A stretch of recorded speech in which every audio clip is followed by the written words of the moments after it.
नमस्ते दोस्तों। हिंदी की खूबसूरत चुनिंदा और बेहतरीन कहानियों के चैनल में आपका स्वागत है। आज सुनिए वरिष्ठ कथाकार मालती जोशी जी के अनन्य प्रशंसक और मेरे चैनल के नियमित श्रोता श्री फणींद्र प्रसाद जी के अनुरोध पर मालती जोशी जी की कहानी अतृप्त आत्माओं का देश। तो शुरू करें कहानी अतृप्त आत्माओं का देश। मंदिर की सुमधुर घंटियां लगातार बजती ही जा रही थीं। कौन सा मंदिर था पता नहीं। देवता की मूर्ति भी पहचान में नहीं आ रही थी। आरती थी कि खत्म होने का नाम ही नहीं ले रही थी। अरे ये तो दरवाजे की घंटी है, धीरे धीरे लौटती चेतना ने कहा। इतनी रात गए कौन होगा। फिर एहसास हुआ ये तो सिराने रखा फ़ोन घनघना रहा है। रिसीवर उठाते हुए बगल में रखी घड़ी पर नज़र डाली। 2:45 बज रहे थे। मेरा दिल बुरी तरह धड़क रहा था। कांपती आवाज़ में पूछा, कौन? भाभी, मैं छाया बोल रही हूँ। छाया? मेरी तो धड़कन ही रुक गई। सब खैरियत तो है? सब समाप्त हो गया भाभी, आप बस आ जाओ, उसने सपाट स्वर में कहा। रिसीवर मेरे हाथ से छूट गया। उसे उठाकर यथास्थान रखते हुए इन्होंने कहा, चलें? मुझे भान हुआ कि ये मेरे साथ ही जग गए थे और मेरा चेहरा देखकर उन्होंने बिना कहे ही सब जान लिया था। हम दोनों ने पैरों में चप्पल डाली, कंधे पर शॉल डाला और रात के कपड़ों में ही चल पड़े। जाना कहाँ था? अपना दरवाज़ा खोलते ही सामने छाया का दरवाज़ा था। छाया हम लोगों की प्रतीक्षा में दरवाजे पर ही खड़ी थी। चुपचाप हमें भीतर बेडरूम में लिवा ले गई। वहाँ डॉक्टर कुमार का शरीर निस्पंद निष्प्राण पड़ा हुआ था। सारे कष्ट, सारी यंत्रणाएं समाप्त हो जाने के कारण उनका चेहरा पहले का सा शांत और सौम्य नजर आ रहा था। डॉक्टर नाडकर्णी को फ़ोन कर लेते हैं, इन्होंने कहा। किस लिए? अपने सेटिस्फेक्शन तो हो जाता। भाई साहब, आप ये किसको बहलाने की कोशिश कर रहे हैं? मैंने प्रतिपल निकट आती मृत्यु की हर पदचाप सुनी है, इसीलिए मुझे कोई मुगालता नहीं है। मुझ में सत्य को स्वीकार करने का साहस है, इसलिए मैं अब आधी रात को और किसी को तकलीफ़ देना भी नहीं चाहती, आपको भी नहीं देती। पर कैसी बात करती हो? मैंने उसे अंक में भरते हुए कहा। मेरे उस स्पर्श मात्र से उसके संयम का बांध टूट गया और वो भरभरा कर रो पड़ी। उस निविड़ रात्रि में उसका वो करुण विलाप मन को पिघला देने वाला था, पर मैंने उसे रोकने या चुप कराने की चेष्टा नहीं की। रोने का उसको हक था। उसकी सारी तपस्या, सेवा, शुश्रूषा निष्फल हो गई थी। 15 वर्षों का साथ समाप्त हो गया था और भविष्य एक शून्य में परिवर्तित हो गया था। करीब आधा घंटे बाद वो थोड़ी प्रकृतिस्थ हुई। दुपट्टे से आंख पोंछते हुए उसने इनके हाथ में 2 नंबर दिए। यहाँ फ़ोन कर दीजिए। इन्होंने एक नज़र नंबरों पर डाली और कहा, इतनी जल्दी क्या है, बाद में खबर कर देंगे।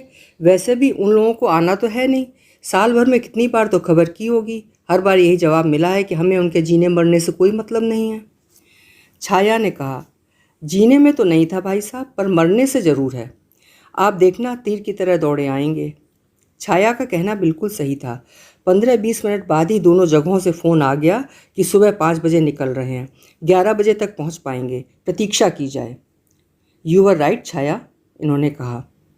मैं जानती थी खबर नहीं करती तो बाद में बवाल मचता। वैसे भी मैं कोई ब्याहता तो हूँ नहीं। मेरा साथ सिर्फ उनकी सांसों तक था। अब जो कुछ करना है उनके परिजन ही करेंगे। मेरी भूमिका समाप्त। छाया, प्लीज़ अब चुप भी रहो। भाभी, मेरे चुप रहने से सच्चाई तो नहीं बदल जाएगी ना? और अब मेरी एक बात ध्यान से सुनिए। मैं उन लोगों के सामने पड़ना नहीं चाहती। वे आकर अपना काम करें। क्या तब तक आप मुझे कहीं छुपा सकती हैं, अपने घर में या फिर इसी घर में? उत्तर देने में मुझे थोड़ा वक्त लगा। आप शायद अशौच का सोच रही होंगी, पर मेरा उनसे कोई वैधानिक संबंध नहीं था, इसलिए शायद शास्त्र में मेरे लिए सूतक का भी विधान नहीं है। अगर आप मदद करें तो मैं किसी होटल में भी शिफ्ट हो सकती हूँ, पर शायद उतना अच्छा नहीं लगेगा। मैं इतनी देर से वही तो सोच रही हूँ। तुम्हारा यहाँ ना होना कैसा लगेगा? लोग क्या कहेंगे? लोगों से आप निपट लेना। सुबह 8 बजे से पहले कहीं खबर नहीं करनी है। हम लोगों ने अपनी सहमत दे दी। फिर ड्राइंग रूम में जगह बनाकर डॉक्टर साहब को ज़मीन पर ले लिया गया। उनके सिरहाने अगरबत्तियाँ जला दी गईं। उनका बिस्तर समेट कर एक कोने में रख दिया गया। फिर छाया ने सारी अलमारियाँ लॉक की, चाबियाँ और नोटों की एक गड्डी मुझे थमाते हुए कहा, अब तुम्हारे हवाले वतन साथियों। मैंने कहा, अब चलो। उसने दुपट्टे से आंखें पोंछते हुए डॉक्टर साहब को प्रणाम किया और मेरे साथ हो ली। मैंने चाय बनाकर 2 घूंट उसे ज़बरदस्ती पिलाई और बाकी थर्मस में भरकर पानी के जग के साथ गेस्ट रूम में रख दी। वहाँ उसकी सारी व्यवस्था करके एक ताला गेस्ट रूम में डाला और एक अपने घर पर, और हम दोनों डॉक्टर साहब के सिरहाने आकर बैठ गए। 8 बजे से इन्होंने फ़ोन करना शुरू कर दिया और 9 बजते बजते पूरा हॉल भर गया। पार्किंग में गाड़ियों की कतार लग गई। दोनों के सहयोगी, विद्यार्थी, परिचित, पड़ोसी, सबको तो आना ही था। छाया की रहस्यमयी अनुपस्थित सबको चौंका रही थी। मुझ पर प्रश्नों की बौछार हो रही थी। इतनी देर से हम लोगों ने एक उत्तर गढ़ लिया था और उसे ही दोहरा रहे थे। वो यह कि कल रात आघात के मारे वो बेहोश हो गई थी। उसे नर्सिंग होम में भर्ती कर दिया है, जहाँ विश्वस्त उसकी देखभाल कर रहे हैं। जानबूझकर उसे इस माहौल से दूर रखा गया है और नींद का इंजेक्शन देकर सुला दिया है। ऊट पटांग कारण बताने से यह ज़्यादा युक्तिसंगत था। लगभग 10-11 बजे तक सारी तैयारियां पूरी हो चुकी थीं कि नीचे 2 गाड़ियां आकर रुकीं। 4-5 लोग थे, 2 युवक, 1 युवती, एक प्रौढ़ सज्जन और एक प्रौढ़ महिला। उन्होंने पहले पता पूछा और फिर चढ़ाव चढ़ना शुरू किया। महिला ने सीढ़ियां चढ़ते ही रोना शुरू कर दिया। हल्के क्रंदन से शुरू हुआ वो विलाप ऊपर आते आते हाहाकार में बदल चुका था। वे आक्रोश करते हुए छाया को ऐसे ऐसे विशेषणों से नवाज रही थीं कि सुनने वालों के कान झंझना उठे। छाया को शायद इसका पूर्वाभास रहा होगा, तभी उसने ये पेशकश की होगी। इस समय उसका वहाँ ना होना मुझे बड़ा अच्छा लग रहा था। कहाँ है वो जादूगरनी, जरा सामने तो आए, वो दहाड़ी। अब मुझसे रहा नहीं गया। उनके कंधे पर हाथ रखकर मैंने कहा, बहन, आप यहाँ अपने पति के अंतिम दर्शन करने आई हैं, पहले वो कर लीजिए। नीचे सारी तैयारी हो चुकी है, आप लोगों की ही प्रतीक्षा थी। वो शायद समझ गईं कि वो इस समय शत्रु के खेमे में हैं। उन्होंने एक बार अपने आसपास देखा, फिर मृतदेह पर पछाड़ खाकर गिर पड़ीं। उनके गगनभेदी विलाप से हॉल की सारी दीवारें थर्रा गईं। साथ आए युवकों ने, शायद वे उनके बेटे और दामाद थे, संभालने की बहुत कोशिश की, पर वे तो जैसे बौरा गई थीं। तभी पीछे से एक और आकृति आई, अपनी माँ की प्रतिकृति सी। बोली, किसके लिए रो रही हो मम्मी तुम? इस आदमी ने तुम्हें दिया ही क्या है? बेटा, इस समय तुम यहाँ अपने पिता को श्रद्धांजलि देने आई हो, इन्होंने गंभीर स्वर में कहा। उनकी अर्थी के सामने खड़े होकर ऐसा कुछ मत कहो जिससे मृतात्मा को कष्ट हो। I don't care. जब उन्होंने हमारे दुख सुख की परवाह नहीं की तो मैं क्यों करूं? मुझे तो उन्हें पिता कहते भी शर्म आती है। तो फिर शर्मसार होने के लिए यहाँ आने की जरूरत नहीं थी, तुम्हारे भाई का आना काफ़ी था। इस बार इनका स्वर जरा तल्ख था।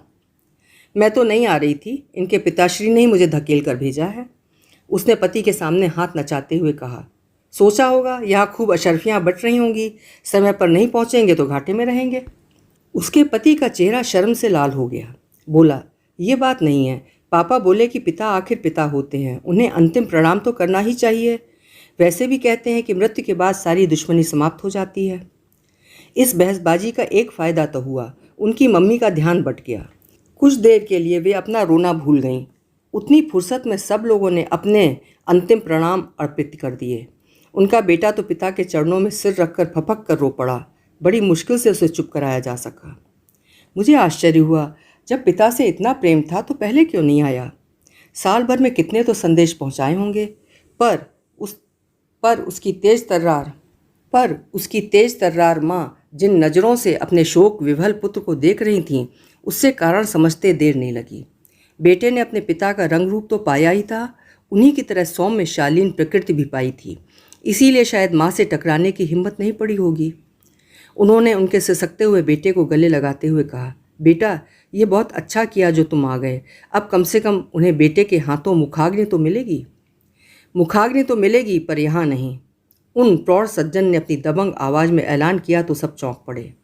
पता चला वे बच्चों के मामा हैं, मतलब कि पूरा खानदान ही अलग खुरदुरी मिट्टी का बना हुआ था। उन्होंने कहा, पूरी जिंदगी तो उन्होंने बेगानों के बीच काट दी, मरने के बाद तो उन्हें अपनों के बीच अपनी मिट्टी में लौटने दीजिए। मतलब यह कि अंत्येष्टि गांव में होगी। इस नए शगुफे को सुनकर सब लोग सन्न रह गए।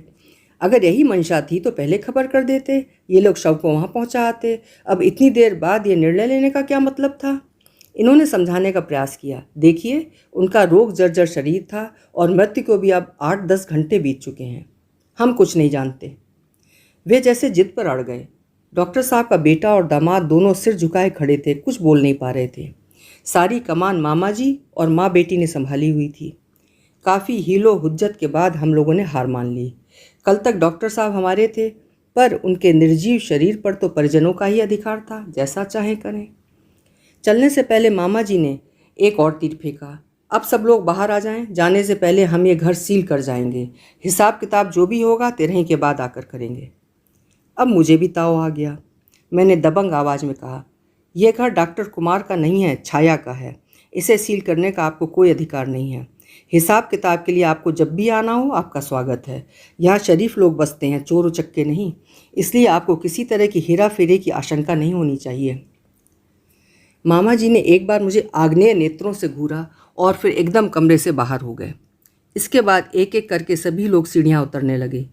साश्रु नयनों से हमने डॉक्टर साहब को विदाई दी। यूं तो हर मृत्यु अपने साथ दुख और शोक लाती है, पर अपने आप को इतना असहाय और निरुपाय कभी नहीं पाया था। पहली बार यह अनुभव हुआ। उन लोगों के जाने के बाद एक भयावह सन्नाटा पसर गया था।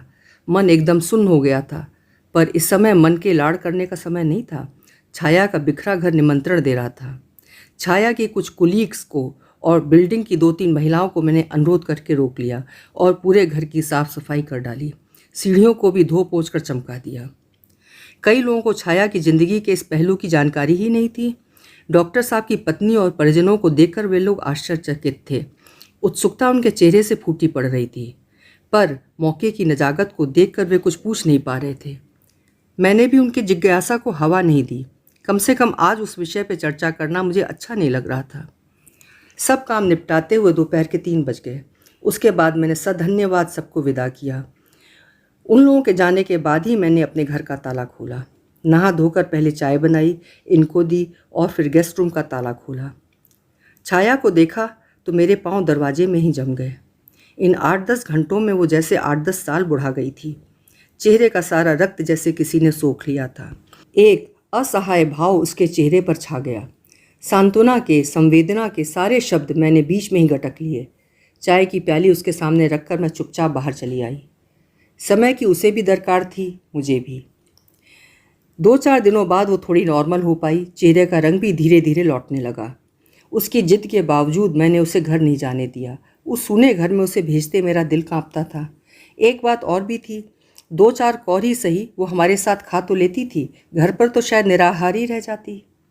उसे ज़्यादा दिन तक अज्ञातवास में नहीं रखा जा सकता था। धीरे धीरे लोगों को खबर हो ही गई और वे मिलने आने लगे। उन लोगों के पास संवेदना तो थी, पर कौतूहल की मात्रा ज़्यादा थी। पति के शव के सिरहाने खड़े होकर डॉक्टर साहब की पत्नी ने जो बागवान छोड़े थे, लोग अब उसका अर्थ पूछ रहे थे। मुझे तो उन लोगों के साथ उसे अकेले छोड़ते डर लगता था शब्दों से नोच ही खाएंगे क्या उसे। सारा काम छोड़कर मैं उसके पास ही बैठी रहती। बाद में भुनभुनाती तो कहती, भाभी सच्चाई से कब तक मुंह छिपाती फिरूंगी, कभी तो सामना करना ही पड़ेगा। एक दिन तो उसने जिद ही पकड़ ली, भाभी मुझे घर जाने दीजिए, लोग आपके यहाँ मातम पुरसी करने आते हैं, मुझे अच्छा नहीं लगता। अच्छा क्यों नहीं लगता? क्या ये तुम्हारा घर नहीं है? इस घर को मैं कैसे नकार सकती हूँ भाभी? एक यही घर, एक यही रिश्ता तो बचा रह गया, बाकी तो सब बेईमानी हो गए हैं। उसने एक उसास के साथ कहा। वो ठीक कह रही थी। उसके मना करने के बावजूद हमने उसके परिजनों को खबर कर दी थी। सोचा था दुख की इन घड़ियों में अपना कोई साथ रहेगा तो उसे अच्छा लगेगा। उसका इकलौता भाई ऑस्ट्रेलिया में है। उसने कहा कि वो अगले महीने आएगा। अगर वो साथ आना चाहे तो पासपोर्ट वगैरह तैयार कर ले, क्योंकि समय कम होगा। बड़ी बहन कलकत्ता और छोटी बेंगलोर में थी। वैसे तो उन लोगों ने संबंध तोड़ ही लिए थे, पर मुझसे फ़ोन पर इतना ज़रूर कहा कि उससे कहिए कि कुछ दिनों के लिए यहाँ आ जाए, मन बहल जाएगा। यह निमंत्रण इतना औपचारिक था कि उसके भीतर की अनास्था साफ पढ़ी जा सकती थी। छाया ने ठीक ही कहा था कि उसके लिए अब यही एक घर और एक रिश्ता बचा है। लगभग 20 साल पहले छाया इस सामने वाले फ्लैट में रहने आई थी। स्थानीय महाविद्यालय में संगीत की प्राध्यापिका के रूप में उसकी नियुक्ति हुई। उसके पायलट पद की 8 महीने पहले दुर्घटना में मृत्यु हो गई थी। पुराने घर में, पुराने शहर में स्मृतियाँ उसे बेचैन किए दे रही थीं, इसलिए सब कुछ छोड़ छाड़ कर यहाँ आ गई थी। पति के बीमे की रकम और कुछ संचित पूंजी लगाकर उसने ये घर खरीद लिया था। मुझे ये नया पड़ोस बहुत अच्छा लगा था। हंसमुख, मिलनसार, सौम्य, शालीन उस लड़की ने पहले ही दिन हम लोगों का मन जीत लिया था। उसने भी आते ही हमें भैया भाभी का दर्जा दे डाला। बाद में एक बार मैंने उससे कहा भी, तुम मुझे दीदी बना सकती थी, पर ये शायद तुम्हें अपने से लगे। वो बोली, दीदी तो मेरी दो यहीं भारत में हैं, पर भैया बहुत दूर चला गया है, इसलिए मुझे एक भाई की दरकार थी। हमारे 2 घरों का कब एक घर हो गया पता ही नहीं चला। मेरे बच्चों के लिए छाया का घर स्टडी रूम बन गया। हफ्ते में 4 दिन छाया शाम का खाना हमारे साथ खाने लगी। इसी अंतरंगता के बीच उसने एक दिन हमारा परिचय गणित के विभागाध्यक्ष डॉक्टर कुमार से करवाया। सुदर्शन सुसंस्कृत व्यक्तित्व के धनी डॉक्टर साहब हम लोगों को प्रभावित ना करते तो आश्चर्य था। उनके जाने के बाद छाया ने पूछा, भाभी डॉक्टर साहब कैसे लगे? अच्छे हैं, बहुत अच्छे। मैं शादी कर लूँ? शादी? मैं तो चकित रह गई। तो क्या वे शादीशुदा नहीं हैं? मुझे तो उनकी उम्र। भाभी वे शादीशुदा हैं, उनके 2 बच्चे भी हैं। फिर क्या वही पुराना किस्सा? पत्नी से बनती नहीं है, 2 साल से यहाँ पड़े हैं। पत्नी ना सुंदर है ना सुशिक्षित, केवल पैसे के बल पर गरीब घर का यह जहीन लड़का खरीद लिया गया। जबरदस्ती कुंडलियाँ तो मिलाई जा सकती थीं, पर मन ऐसे नहीं मिलते। वो महिला हीन बोध से ग्रस्त है, फिर बाप के पैसे का गुमान भी है। पति को हर घड़ी शंकालु दृष्टि से देखती है, 24 घंटे उनकी जासूसी करती है। कौन भला आदमी ये सब सहन कर सकता है? इसीलिए हार कर डॉक्टर साहब ने इतनी दूर तबादला करवा लिया है। घर कभी न जाने की कसम ले ली है। इसीलिए हम दोनों एकाकी प्राणियों ने साथ रहने का मन बना लिया है। उसके इस अप्रत्याशित प्रस्ताव को सुनकर हम लोग सोच में पड़ गए। मुझसे तो कुछ बोलते ही नहीं बना। इन्होंने ही गंभीर स्वर में कहा, छाया, ये तो सिर्फ भावनात्मक पक्ष हुआ, हमें कानूनी पक्ष भी तो देखना होगा। उन्होंने तलाक के लिए अर्जी दे रखी है, देखें कब तक हो पाता है। हम लोग चुप हो गए और करते भी क्या। कानून अपना समय लेता रहा। 2 एकाकी जीव सुध-बुध खोकर मिलते रहे। विषय के लिहाज से तो संगीत और गणित 2 ध्रुव होते हैं, पर अकेलेपन के धरातल पे वो दोनों एक हो गए थे। अपने अपने ढंग से दोनों अकेले थे, दुखी थे। दोनों को सहारे की तलाश थी। छाया के परिवार को कोई आपत्ति नहीं थी। उसके ससुराल वाले भी उसकी दूसरी शादी के पक्ष में थे। सब जानते थे कि पहले तलाक हो जाए ताकि शादी वैधानिक समझी जाए। पर मामला था कि खिंचता ही चला जा रहा था। आखिर उन लोगों के सब्र का बांध भी टूट गया। एक दिन छाया मांग में सिंदूर भरकर डॉक्टर साहब के साथ दरवाजे पर आ खड़ी हुई। भाभी, हम लोगों ने मंदिर में शादी कर ली है, अब आप हमें आशीर्वाद दो। क्या करती? आशीर्वाद देना ही पड़ा। जो भी रस्मों रिवाज थे सब किए, पर मन खट्टा हो गया। शादी के बाद वो ससुराल नहीं गई। डॉक्टर साहब का सारा सामान उठाकर यहाँ ले आई। वे भी घर जमाई बनकर प्रसन्न थे। कई सारी परेशानियों से उन्हें अनायास ही छुटकारा मिल गया था। विवाह के बाद छाया ने बड़े चाव से गृहस्थी शुरू कर दी थी। उसका पहला विवाह ज़्यादा दिन नहीं चला था। उसमें भी पति आधे दिन बाहर ही बाहर रहे थे। विरह की ये घड़ियाँ उसने कभी पीहर कभी ससुराल रहकर काटी थीं। अपने घर का सुख उसने यहीं आकर पाया था। अपने घर को बहुत सुव्यवस्थित ढंग से सजा कर रखती थी। फिर भी वो गृहस्थी अधूरी तो थी। डॉक्टर साहब के आ जाने से जैसे वो संपूर्ण हो गई। 2-1 बार मैंने दबी जबान से तलाक के बारे में पूछा तो उसने बहुत ही चलता सा जवाब दिया, केस कोर्ट में है, देखें कब तक होता है। एक बार तो मेरी बिटिया मुझसे उलझ पड़ी, आप हर बार छाया दीदी को तलाक के बारे में क्यों कोसती रहती हैं? कोसना क्या होता है, मैं तो पूछती भर हूँ। पर क्या ज़रूरत है, उन्हें शायद ये अच्छा नहीं लगता। देखा नहीं कैसे बेमन से जवाब देती हैं, और उनका चेहरा भी कैसा हो जाता है। छोटी बोली, माँ ये उनका पर्सनल मामला है, ज़रूरी थोड़ी है कि वो हर बात हमसे शेयर करें। मुझे लगा बच्चे मुझसे ज़्यादा समझदार हो गए हैं। लाख अपनत्व के बावजूद थे तो हम पड़ोसी ही। एक औपचारिक दूरी तो रहनी ही थी। इस रिश्ते के बाद उसके अपनों ने उससे संबंध तोड़ लिए थे, पर इस तरह का कठोर निर्णय हम नहीं ले सकते थे। हमारे संबंधों में खटास लाने के लिए ये कारण पर्याप्त नहीं था, बल्कि अपनों से कट जाने के बाद वो हम पर ज़्यादा निर्भर हो गई थी। मेरी बेटियां तो जैसे उन दोनों उसकी संरक्षिका ही बन गई थीं। उस अल्हड़ उम्र में इस तरह का रोमांस बच्चों को वैसे भी प्रभावित करता ही है। फिर इतने दिनों का संग साथ जो था। अब तो दोनों शादी करके बाहर चली गई हैं, पर खबर लगते ही दोनों के फ़ोन आ गए थे। दोनों ने छाया को साग्रह निमंत्रण दे डाला था। इस गांधर्व विवाह के बाद लोक व्यवहार में वो भले ही मिसेस कुमार बन गई हों, पर सरकारी तौर पर छाया गौतम ही बनी रहीं। घर उसके ही नाम रहा। जब भी शासन से आपत्ति आई बता दिया गया कि कुमार साहब पेइंग गेस्ट हैं। मुझे हमेशा डर बना रहा कि डॉक्टर साहब की कर्कशा पत्नी किसी दिन दरवाजे पर आकर तमाशा न खड़ा कर दे, पर उन्होंने पति को इतनी भी तवज्जो नहीं दी। उन्हें अपने ही हाल पर छोड़ दिया। उनकी एक ही जिद थी कि तलाक नहीं देंगी, सो उन्होंने नहीं ही दिया। पिछले वर्ष डॉक्टर साहब गंभीर रूप से बीमार हुए। फेफड़े का कैंसर बताया गया। अत्यधिक सिगरेट पीने का परिणाम था ये। अपने एकाकी क्षणों में उन्होंने जो सिगरेट पकड़ी थी वो छाया का साथ पाकर भी नहीं छूटी। छाया शायद साधिकार उनसे छोड़ने के लिए कह भी नहीं सकी। बीमारी के दौरान उनका मन बार बार बच्चों को देखने को हो रहा था। छाया ने 2-3 बार फ़ोन किया, एक आध बार हमसे भी करवाया। हर बार यही उत्तर मिला, अब हमें उनके जीने मरने से कोई मतलब नहीं है, कृपया परेशान न करें। पूरा 1 साल छाया ने सेवा की, साधना की पराकाष्ठा कर दी। अकेले सारा खर्च उठाया, घर और अस्पताल के बीच झूलती उस जिंदगी को ढाढ़स बंधाती रही, ताकत देती रही। एक अदम्य साहस और निष्ठा से वो इस तरह हारी हुई बाजी को खेलती रही, और जब सब कुछ समाप्त हो गया तो उसने अत्यंत निस्पृहता के साथ कमान औरों के हाथ सौंप दी। 5-7 दिन बीते होंगे कि एक दिन अचानक सिद्धू आकर खड़ा हुआ। सिद्धू यानी कि सिद्धार्थ। कॉलेज बस के ड्राइवर मोतीराम के इस लड़के को डॉक्टर साहब और छाया ने तराश कर सिद्धार्थ बना दिया था। 5वीं बोर्ड में पूरे जिले में प्रथम आने वाले इस लड़के को इन दोनों ने जैसे गोद ले लिया था। कह दिया, आज से इसकी पढ़ाई का जिम्मा हमारा, जहाँ तक पढ़ेगा हम इसको पढ़ाएंगे। उसे उन्होंने सारी सुविधाएं दी, अपना घर, अपनी लाइब्रेरी उन्होंने उसके लिए खोल दिए। वो जब चाहे आ सकता था, पढ़ सकता था। लड़का जहीन था, बीई आसानी से कर लिया। फिर आगे की पढ़ाई के लिए यूएसए गया तो वहीं का होकर रह गया। डॉक्टर साहब को ये अच्छा नहीं लगा। बोले, अगर हर बुद्धिमान व्यक्ति इसी तरह देश छोड़कर चला जाएगा तो देश का उद्धार कैसे होगा। सिद्धार्थ का तर्क था, सर यहाँ जब तक रहूँगा मोतीराम ड्राइवर का लड़का ही कहलाऊँगा। मेरी सारी डिग्रियाँ, उपलब्धियाँ इस परिचय के नीचे दब जाएंगी, कभी उभर कर सामने नहीं आएंगी। इससे तो अच्छा है कि बाहर रहकर पैसा और नाम कमाऊँ, अपने घर परिवार को, देश को ऊपर उठाऊँ। और उसने सचमुच अपने परिवार की काया पलट कर दी थी। मकान पक्का बनवा दिया था, बहन की शादी अच्छे घर में कर दी थी, दोनों छोटे भाइयों को पढ़ा रहा था, दोनों इंजीनियरिंग कर रहे थे। और छाया बता रही थी कि कॉलेज में भी एक विद्यार्थी का पूरा खर्च वो उठा रहा था। अपने उपकारकर्ताओं को भी वो भूला नहीं था।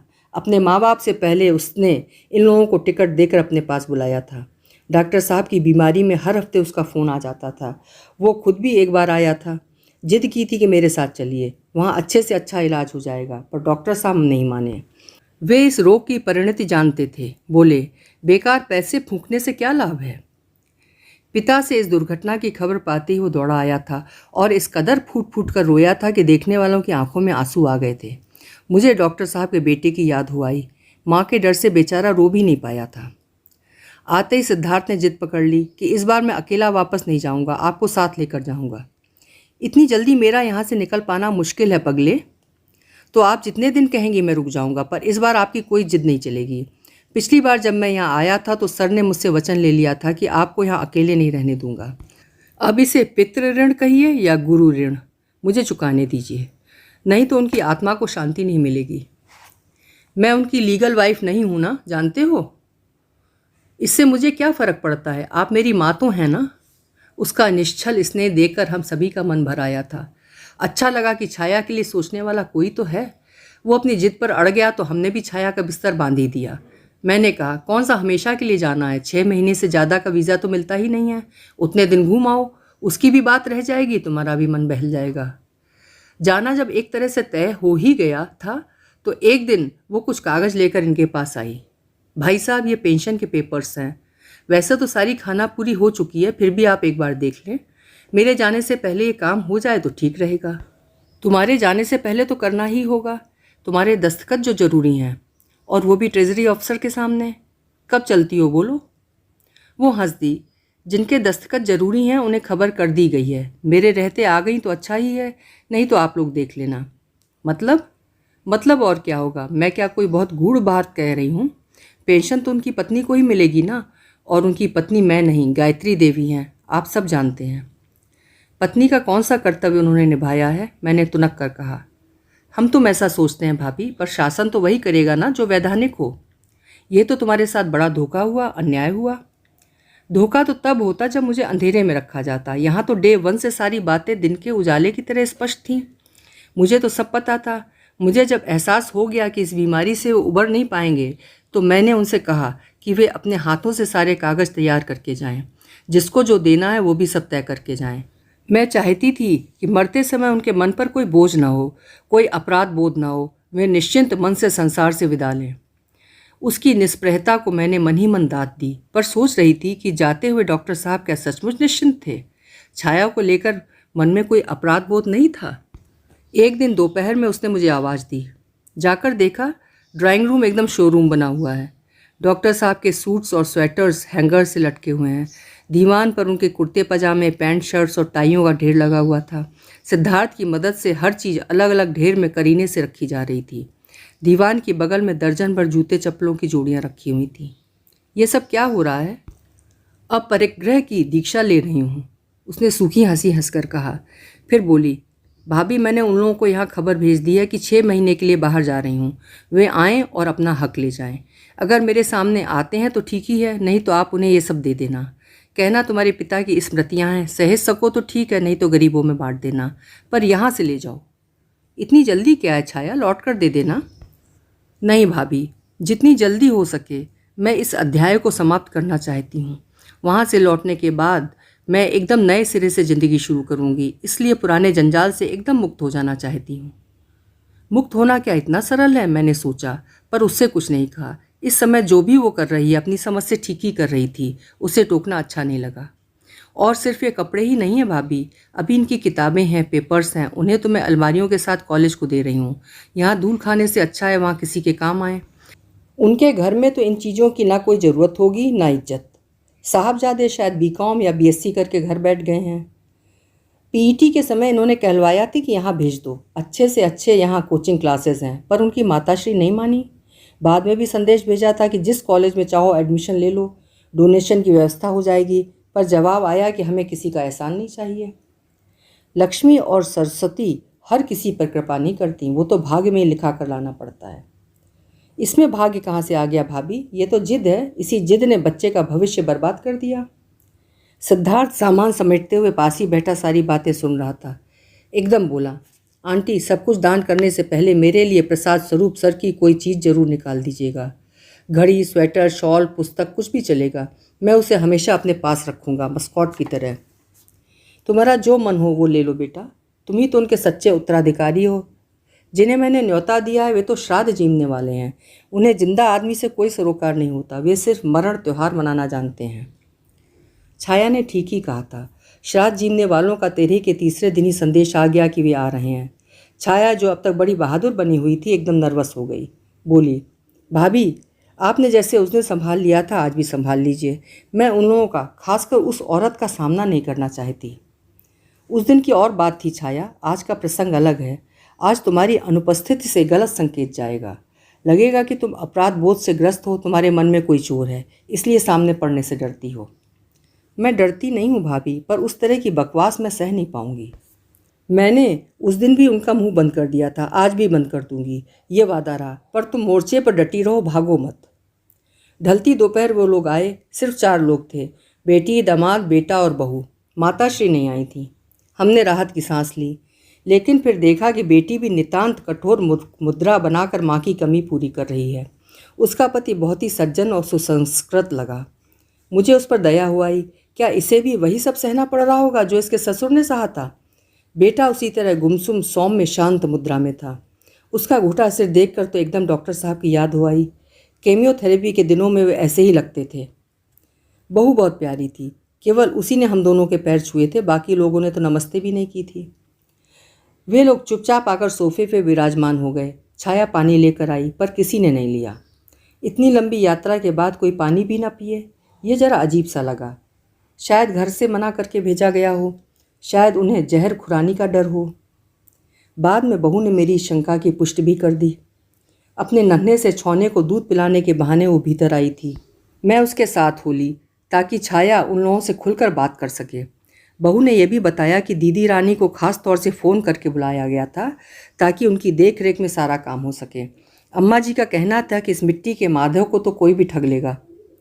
तुम्हें भी शायद इसीलिए साथ कर दिया है। अरे नहीं, हम तो जिद करके आए हैं। जिया जी के सामने अम्मा जी कुछ बोल नहीं पाई थीं, अब घर पहुंचकर खूब चकचक होगी। फिर आंखों में आंसू भरकर बोली, हमने जाने कितनी बार इनसे कहा होगा कि जाओ एक बार जाकर मिलाओ। मरने वाले की आत्मा को यूं कल्पाना नहीं चाहिए, पर सास हमारी ऐसी कट करेजन है कि क्या बताएं। सास नहीं आती पर बेटा तो आ सकता था। कैसे आता? अपनी मर्जी से आज तक कुछ किया भी है? वे तो माँ के कहे से उठते बैठते हैं। माँ मना कर दे तो वे पानी भी ना पिए। वो घर, वो गृहस्थी कैसी होगी, इसकी मैंने मन ही मन कल्पना कर ली। उस नन्ही सी नाजुक सी लड़की पर मुझे ममता हो आई। उस निरंकुश शासन में वो कैसे दिन काटती होगी, जबकि पति नाम के जीव से तो किसी प्रकार के सहारे या समर्थन की आशा ही नहीं है। हम लोग बाहर आए तब तक छाया उन्हें कपड़ों का वो स्तूप संभलवा चुकी थी। बोली, तुम्हारे सुरुचि संपन्न पिता का कलेक्शन है यह। साल भर से तो इन्हें बाहर की हवा भी नहीं लगी। बीमारी के दौरान वे जो कपड़े पहनते रहे हैं वो मैंने दान कर दिए हैं। बाकी सब तुम्हारे सामने हैं। इसे अपने पिता का प्रसाद समझकर ग्रहण करोगे, आशीर्वाद समझकर पहनोगे तो उनकी आत्मा को शांति मिलेगी, मुझे भी अच्छा लगेगा। न पहनना चाहो तो गरीबों में बांट देना। मैंने तुम्हारी चीज़ तुम्हें सौंप दी, आगे तुम्हारी मर्जी। हमारी सबसे कीमती चीज़ तो आपने हथिया ली थी, अब ये चीथड़े लौटा कर एहसान क्या जता रही हैं? मैं तो सन्न रह गई। इस उम्र में ऐसा कर्कश स्वर और ऐसी तिक्त भाषा। लड़की बिल्कुल माँ के पदचिन्हों पर चल रही है। ये तेवर उसे घुट्टी में पिला दिए गए हैं। छाया का चेहरा भी तमतमा गया था। अपने होंठ सख्ती से भींच कर ही उसने अपने आप पर काबू पाया था। बिटिया को अनदेखा और अनसुना करते हुए उसने एक फाइल खोली। ये तुम्हारे पिता के सर्टिफिकेट्स हैं। तुम्हें तो पता ही होगा कि तुम्हारे पिता हमेशा से टॉपर रहे हैं, हर कक्षा में प्रथम आते रहे हैं। केवल हायर सेकेंडरी बोर्ड में वे 5वें नंबर पर थे, लेकिन 5वीं 8वीं दोनों बोर्ड परीक्षाओं में वो अव्वल रहे हैं। बीएससी और एमएससी में तो उन्होंने गोल्ड मेडल मिला था। उनकी सारी डिग्रियां, सारे सर्टिफिकेट्स इस फाइल में हैं। उनकी पीएचडी की उपाधि मैंने अलग से फ्रेम कर रखी थी, वो भी दे रही हूँ। ये फाइल मैं आज ही लॉकर से लेकर आई हूँ। मुझे उम्मीद है कि तुम भी इसे एहतियात के साथ रखोगे। कल को तुम्हारे बच्चे बड़े हो जाएंगे तो उन्हें दिखा सकोगे कि उनके दादाजी कितने विद्वान थे। आलोक ने धीरे से हाथ बढ़ाकर वो फाइल ले ली। उसे गोद में रखकर वो उस पर हौले हौले हाथ फेरता रहा। मुझे देखकर अच्छा लगा। समझ गई कि बर्फ़ धीरे धीरे पिघल रही है। उसके बाद छाया ने लाल मखमल की एक थैली निकाली। ये रहे दोनों गोल्ड मेडल्स। इसमें और भी छोटे छोटे तमके हैं, पर ख़ास तो ये दोनों ही हैं। और ये उनकी 2 अंगूठियाँ और चेन है। ये तीनों चीज़ें वे हमेशा पहनते थे। ये सोने के बटन हैं और ये उनका चांदी का सिगरेट केस। उसने वो सारा सामान फिर से थैली में डालकर उसका मुंह बंद किया और बहू को पकड़ाते हुए बोली, बहू रानी लो संभालो, ये तुम्हारे ससुर की अमानत है, इसे जतन से रखना। बहू ने दोनों हाथों को अंजलि बनाकर वो थैली ग्रहण की, श्रद्धा भाव से उसे माथे से छुआया और जतन से पर्स में रख लिया। उसका ये व्यवहार ही बता रहा था कि वो कितने संस्कारवान घर से आई है। छाया फिर एक बार उठी और उसे अलमारी से एक डिब्बा निकाला। दामाद जी, आपका नाम तो मैं अब तक जान ही नहीं पाई। वैसे तो सचिंद्र है मेरा नाम, पर सब लोग सचिन ही कहते हैं, आप भी वही कहिए।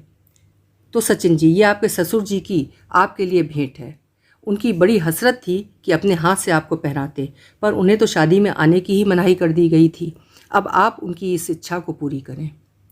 छाया ने डिब्बा खोला। सुनहरी चमचमाती घड़ी थी। उसका पट्टा भी निखालिस सोने का था और डायल के चारों ओर नग झिलमिल कर रहे थे। जैसे ही छाया ने डिब्बा आगे बढ़ाया, अदिति ने पति का हाथ पकड़ लिया। बिल्कुल मत छूना, हमें यहाँ की कोई चीज़ नहीं चाहिए। मैं यहाँ सिर्फ सुपरवाइज़ करने आई हूँ।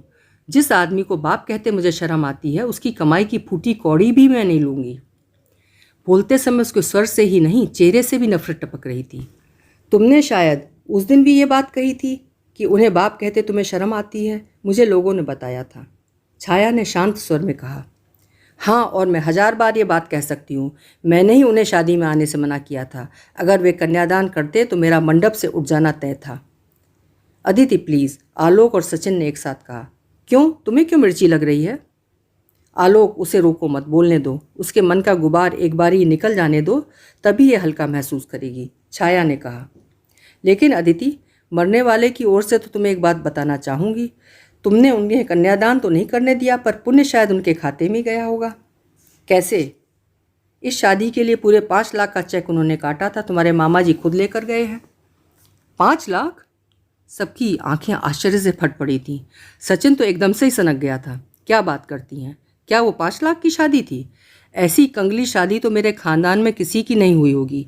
हद दर्जे की बद इंतजामी थी। कुल जमा 50 बराती थे, पर उनका भी ठीक से स्वागत सत्कार नहीं हो सका।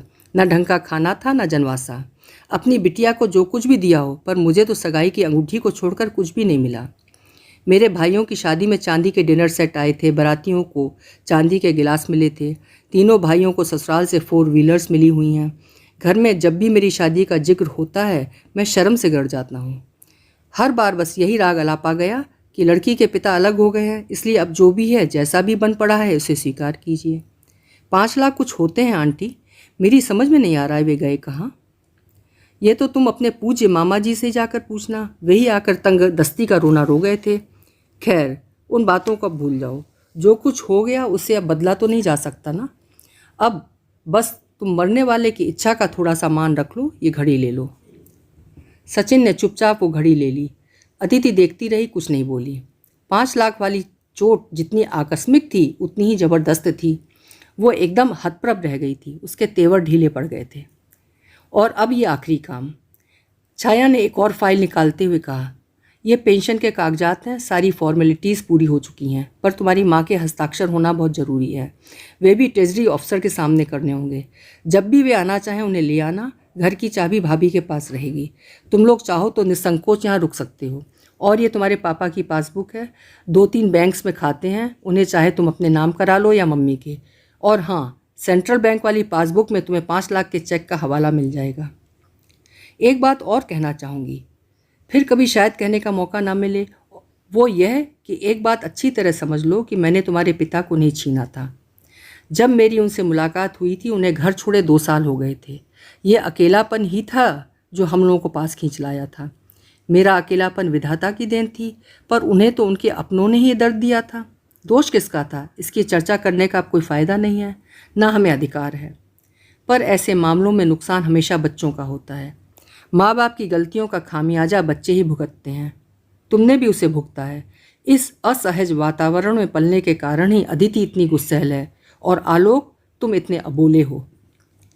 कच्ची उम्र में तुमने सिर्फ अपने पापा को ही नहीं खोया, बल्कि उसके साथ बहुत कुछ खो दिया, जिस पर तुम्हारा हक था और जो तुम्हें आसानी से प्राप्त हो सकता था, वो भी तुम्हें नहीं मिल सका। नदी के किनारे तुम प्यासे रह गए।